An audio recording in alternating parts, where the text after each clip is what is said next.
They didn't do it for Lebo. Greet him, make sure you got on the ship okay. Got on the ship, and then by the time we got to check-in, they're lining up for pictures. Everyone wants a picture with Wyland. And this is the crew members. They were going absolutely ballistic that Wyland is here. And I'm absolutely going ballistic that Wyland is here. This is what marine art is. If you're gonna be Art Deco, you're gonna be Erte. This is the marine artist as far as I'm concerned in the world. This is his first ever Park West VIP. And I'm super excited we all got to do together. And it makes no sense to do it anywhere else but on his ship, right? So there's some things you want to do. If you're gonna go to Turkey, you're gonna buy a carpet and a fake Rolex, right? That's what you're gonna do when you go to Turkey, right? That's what you're gonna do when you go to Turkey. When you go around these roads, there's certain places. When you're on the Wyland ship, what a better experience than getting a Wyland. So ladies and gentlemen, let's bring him in, the Godfather, his first ever Park West experience. Make him feel welcome, the Marine Art King, Wyland!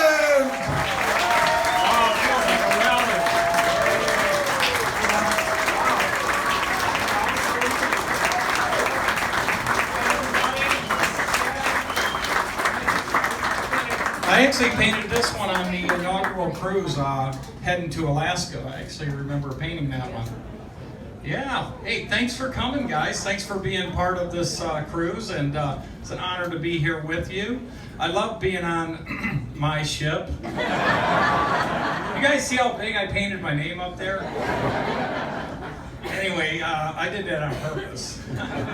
But anyway, you know, I've been selling my art on ships for a long time. I was on Princess Cruises forever. You guys remember Princess Cruises? Yeah. Actually, one time, the captain was a big fan of my art. He said, "Can you paint something in the bottom of the pool?" So I painted this huge mermaid. They emptied the pool, and I painted this mermaid in there, and that was really a lot of fun.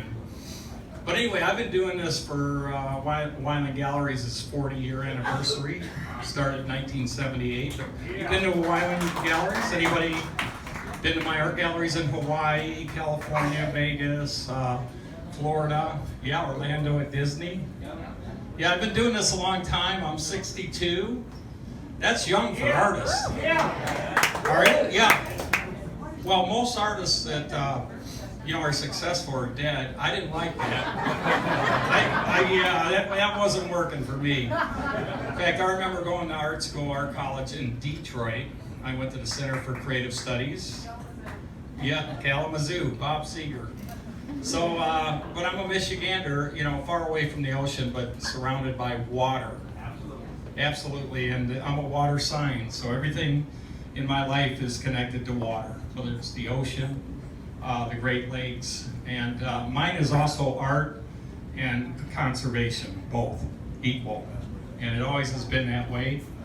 But anyway, I grew up in Michigan, and I remember there's a couple funny stories.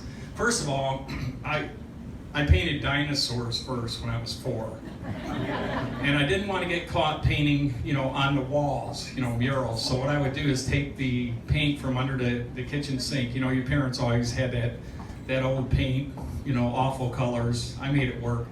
And I would push the paint underneath my parents' bed, and I would quietly paint for like 8 or 10 hours, Jurassic scenes, dinosaurs, volcanoes, all that. And nobody knew it, so I didn't get in trouble till we moved. Yeah, they would break the bed down and go, whoa. So, and then there was another couple things. When I was 16, my mom came to me, and you know, I was raised by a single mother. She worked for Chrysler. In fact, this is another story, and it connects to Peter Max. So Peter Max was the official artist for the restoration of the Statue of Liberty in 1986. And I was the official artist from Hawaii. So I did a painting called Aloha Liberty. So I had the Statue of Liberty, and it was an 8-footer, wearing a maile and a lima, Hawaiian style, and it raised $1 million. So I was invited to go for the official ceremony, and Peter Max is on the stage with David Walper, and he's painting like 12 Statue of Liberties. That's the first time we met. We really got along great. And then when they dedicated the Statue of Liberty, I got to meet Lee Iacocca. Remember Lee Iacocca? Yeah. Yeah, growing up in Detroit, he was the legend.